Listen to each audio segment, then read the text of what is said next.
धात्री मुखरा जन्मोत्सव। हमारी व्रजरानी ने 8वें महीने में कुमार पाया है। सब कहते हैं कि मैं बहुत बोलती हूँ, किंतु बोलूंगी नहीं। मैं बूढ़ी हो गई। पता नहीं कितने शिशु मेरे इन हाथों से उत्पन्न कराए गए, पर यह जो व्रज का हम सबका पुण्य एक साथ मिलकर मूर्ति बनकर आया है, ऐसा शिशु संसार ने कभी काहे को देखा होगा। मैं इस पर तभी से राई लवण उतारती थकी जाती हूँ। कभी ऐसा नहीं हुआ कि मुखरा प्रसूति कक्ष में असावधान हो जाए और इस बार मुझे भी नींद आ गई। वैसे मैंने कोई प्रमाद नहीं किया था। व्रज को युवराज मिलने वाला था और मैं प्रमाद करती। प्रसूति कक्ष मैंने पूर्णतः सजाया था श्वेत पुष्पों से और विघ्न वारण के सब प्रयत्न किए गए थे। अखंड प्रदीप था सरसप तैल का। तिंदु काष्ठ की नित्य प्रज्वलित अग्नि में धूप दी गई थी और ठीक स्थानों पर शस्त्र रखे थे मैंने। परिचर्या की उपयुक्त सामग्री औषधियां सब संग्रहित थी। अर्धरात्रि के पश्चात ही तीव्र वर्षा होने लगी। मैं थकी थी, तनिक भित्ति से सिर टिकाकर बैठी और सो गई। मैं वृद्धा सो गई, इतनी सदा की सावधान और ठीक समय सो गई। यह शल्य मैं कैसे निकाल दूं? मुझे कोई कुछ कहने वाला नहीं। ब्रजराज भी मुझे मान देते हैं, किंतु मैं अपने इस अक्षम्य प्रमाद को भूल नहीं पाती हूँ। प्रहरी गोप सो गए, बड़ी बात नहीं थी, पर प्रसूता भी सो जाती है यह मैंने कभी सुना भी नहीं था। और यहाँ यशोदा रानी ही सो गई। बेचारी के लिए प्रथम अवसर था और मैंने औषधियां भी ऐसी दी थी कि पीड़ा ना हो। सब सो गए सो ठीक, पर मुझे तो नहीं सोना था। जगाया मेरे इस जीवन प्राण नवजात नहीं। यह सहस्र सहस्र वर्ष जीता रहे और सदा सुखी रहे। यह आया और सब खुराटे लेकर सो रहे थे। इतने दिनों की प्रतीक्षा, इतनी मनोतियां, इतनी प्राणों की पुकार, लेकिन यह आया तो कोई इसे देखने संभालने तक नहीं था, संभालने वाला तक नहीं था। यह ब्रजराज कुमार अब सदा देखे संभालेगा सबको और यही सब सोने वालों को जगाया करेगा। यह तो इसने जन्मते ही सूचित कर दिया है। किसी को यह पता नहीं कि यह रात्रि में उत्पन्न कब हुआ। जात कर्म के समय महर्षि ने मुझे बुलवाया तो लगा कि आज मैं क्षमा नहीं की जाऊंगी। महर्षि महान दया सागर है। मैं हाथ जोड़कर कांपती खड़ी हुई तो उन्होंने अभय दे दिया। मुखरा, आज तो आनंद का अवसर है। आज त्रिभुवन को अभय करने वाला आया है। तू भीत क्यों है? कठिनाई से मैं गिड़गिड़ाते हुए कह सकी कि इसी प्रकार कि मैं सो गई थी, सब सो गए थे। मेरी समझ में ही नहीं आता था कि लाल का जन्म लग्न कैसे निश्चित होगा। तेरा अपराध नहीं है। महर्षि सब सर्वज्ञ है। उन्होंने नेत्र बंद किए और कहा, वह जो योग माया अनुजा बनकर आई और चली भी गई, उसकी शक्ति अपार है। उसकी लीला, उसने सभी की बाह्य चेतना प्रसुप्त कर दी, तो तू क्या करेगी? चिंता मत कर। मैं नहीं जानती कि यह योग माया कौन है, वह कब कहां से आई और किधर चली गई। पता नहीं उसने क्या किया होगा। मैं तुरंत दौड़ गई थी प्रसूति कक्ष, सावधानी से देखने कि वहां कुछ अस्त व्यस्त न कर गई हो। हमारी साक्षात योग माया भगवती पूर्णमासी तो पीछे हम सबके सावधान होने पर पधारी थी और अभी यहीं थी। इसका लग्न कैसे निश्चित होगा? मैंने हाथ जोड़े जोड़े हिचकते हुए कहा था। प्रसूति ग्रह देखकर शीघ्रता पूर्वक आते ही निश्चय हो जाएगा। महर्षि ने आश्वासन दिया। तू सचेत कैसे हुई? मैं कहा सचेत हुई, सच कहा मैंने। सबको तो इस लाल ने सचेत किया। यह रो रो कर प्रसूति कक्ष गुंजित न कर देता तो वहां तो सभी सो रही थी। सभी सो रहे हैं मुखरा। महर्षि कभी कभी ऐसी बात कहने लगते हैं कि उसका अर्थ कोई बड़ा विद्वान ही समझ पाता होगा। अब वहां तो सब जाग रहे थे और वे कहने लगे, अनादि काल से माया के अंक में सब सो रहे हैं।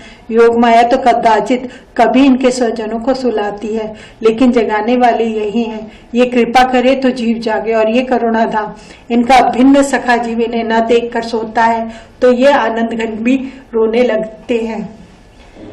यह रो रो कर सबको उठा रहा था, किंतु मैंने इसे अभी मात्र स्नान दिया नहीं है। जात कर्म से पूर्व तो इस सुकुमार को दुग्धपान नहीं कराया जाना चाहिए। अब यह रो धोकर स्वयं सोने लगा है। लेकिन इसका लग्न, मुझ में लग्न श्रवण की त्वरा थी। लग्न श्रवण की त्वरा थी। इतने सुंदर सलोने लाल का भविष्य श्रवण को सब उत्सुक थे और सर्वज्ञ महर्षि के लिए लग्न निर्णय कठिन तो था ही नहीं।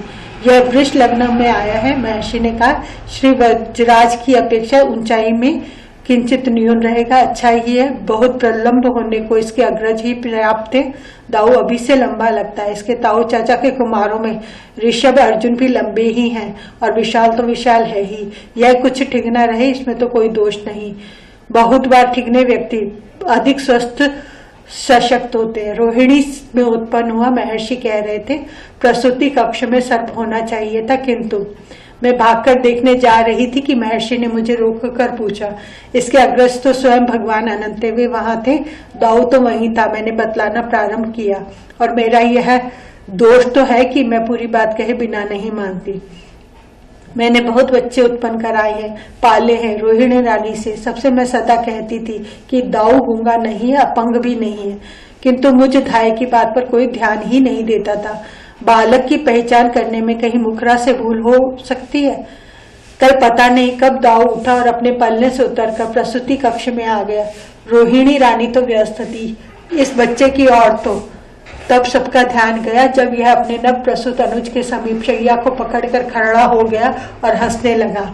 यह उसे देखता था और सिर हिला हिलाकर हंसता था।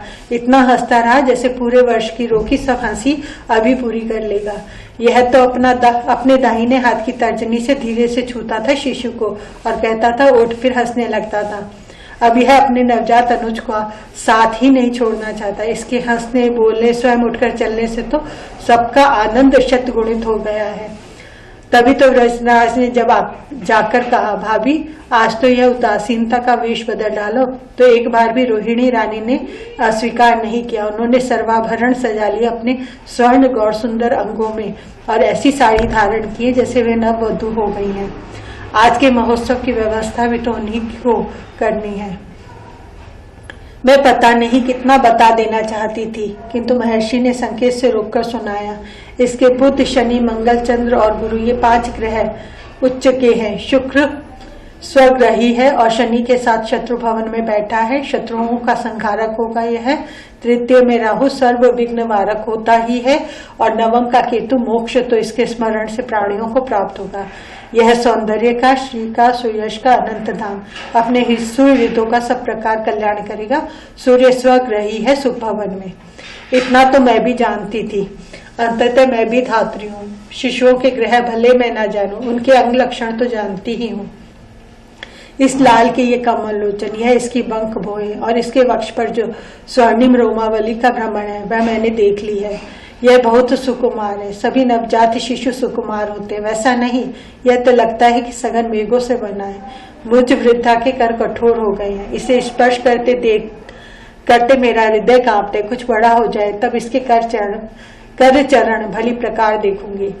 गोकुल के आसपास वनों में, उपवन में, गृहों में जो इसके माता के उदर में आने के साथ ही सुशोभा संपत्ति उमड़ पड़ी है वह तो सब देखते ही हैं।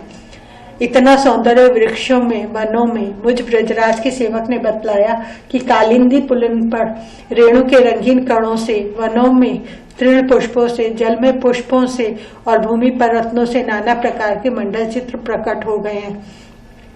वैसे मंडल जैसे मुनिगण यज्ञों के समय यज्ञशाला में बनाया करते हैं। अब पशु पक्षी प्रसन्न पुष्ट सानंद है और शकुनों ने तो गोकुल को अपना आवास बना रखा है।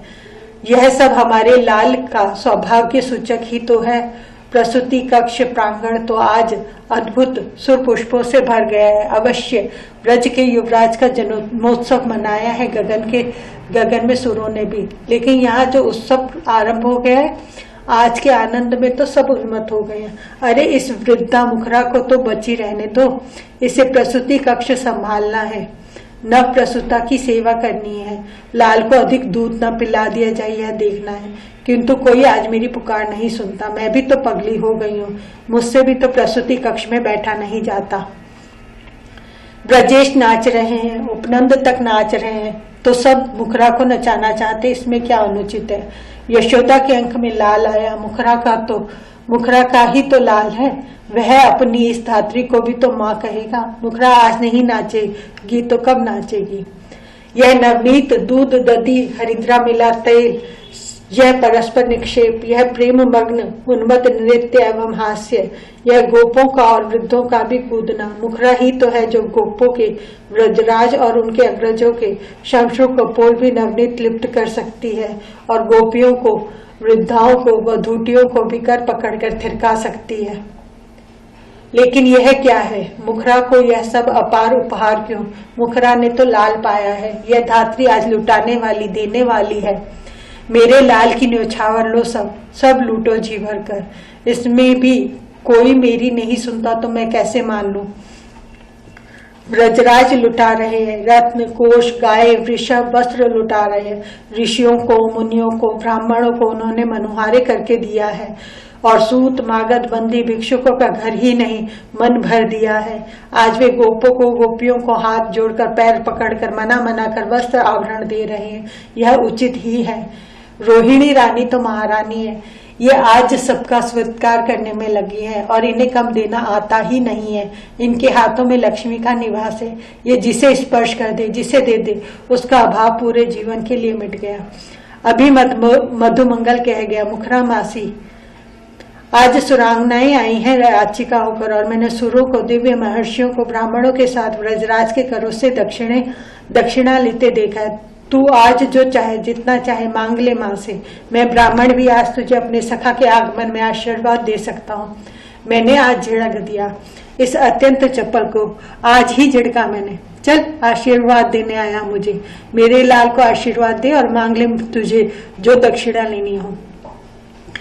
व्रजराज की, मेरे व्रज नव युवराज की दक्षिणा लेने महामहर्षि आवे, सुर आवे, सुरांगनाएं ही नहीं, शारदा और श्री आवे। सब अपना सौभाग्य माने इसकी दक्षिणा न्योछावर पाकर। किंतु मुखरा क्यों मांगे? मुखरा तो माँ है, धात्री माँ, और मुखरा आज देने वाली, लुटाने वाली है। महारानी, रोहिणी महारानी नहीं ही मानेंगी। इनकी दृष्टि बचाकर कोई भी आज निकल नहीं पाती। सबको इनका सत्कार, उपकार आज स्वीकार करना ही पड़ता है। तो मुखरा धात्री है, इसे प्रसूति कक्ष में ही रहना है और मैं इस कक्ष की सेविका। मेरा रोम रोम, कण कण इसके अन्न से पला पुष्ट हुआ। महारानी का प्रसाद मेरे मस्तक पर। महारानी ने मुझे आज इतना दिया है कि मेरी अनेक पीढ़ियां भी उसे समाप्त नहीं कर सकेंगी। मेरा यह लालसा कुशल रहे, ब्रज इसकी छाया में फले फूले। मुखरा ने आज क्या नहीं पाया इसे पाकर, यह आया अब और पाना क्या शेष रह गया। लेकिन यह जात कर्म में ही बहुत श्रांत हो गया है, सोने लगा है और मुझे सावधान रहना है कि प्रसूति कक्ष के समीप अधिक शब्द न हो।